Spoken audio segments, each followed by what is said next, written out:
क्रिस्का recording studio Ekangar सराय।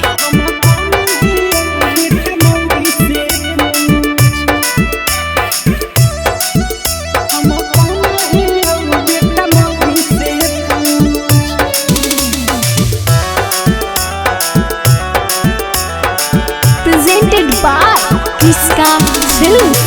दम हो तो अब कर ले पाँच पाँच पटकनिया, हमारा बारे में जानो हो तोर जनिया।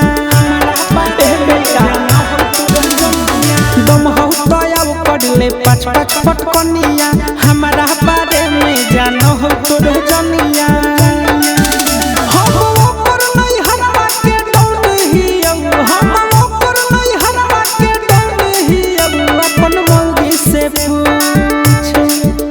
अपन मौगी से पूछ हम कौन ही अपन मौगी से पूछ हम कौन ही बेटा मौगी से पूछ।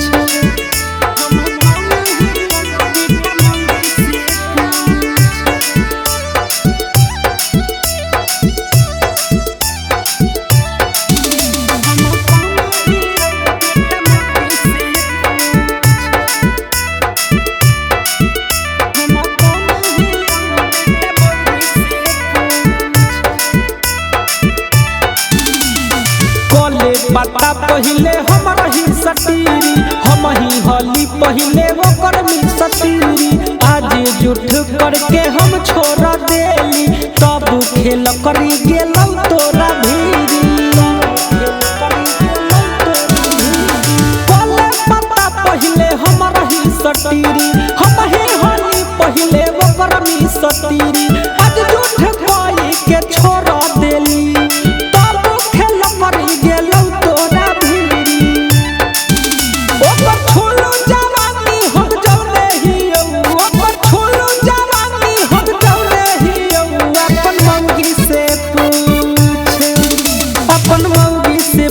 हम कौन ही अपन मौगी से पूछ हम कौन ही बेटा मौगी से पूछ।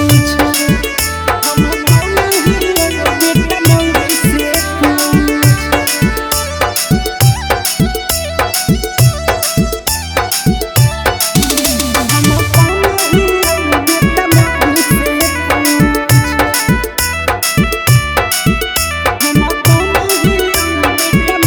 कौन ही बेटा मौगी से रिकॉर्डिंग स्टूडियो एकंगर सराय। पहले हम करू हलौ हमार रे, जीजन से हमरे से कर हलौ प्यार रे।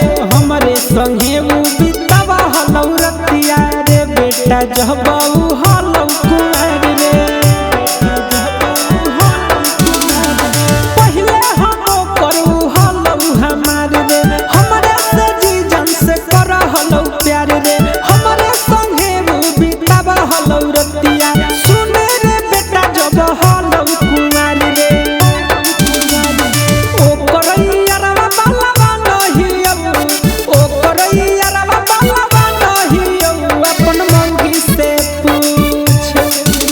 अपन मौगी से पूछ हम कौन ही अपन मौगी से पूछ हम कौन ही बेटा मौगी से पूछ। क्रिस्का रिकॉर्डिंग स्टूडियो एकंगर सराय।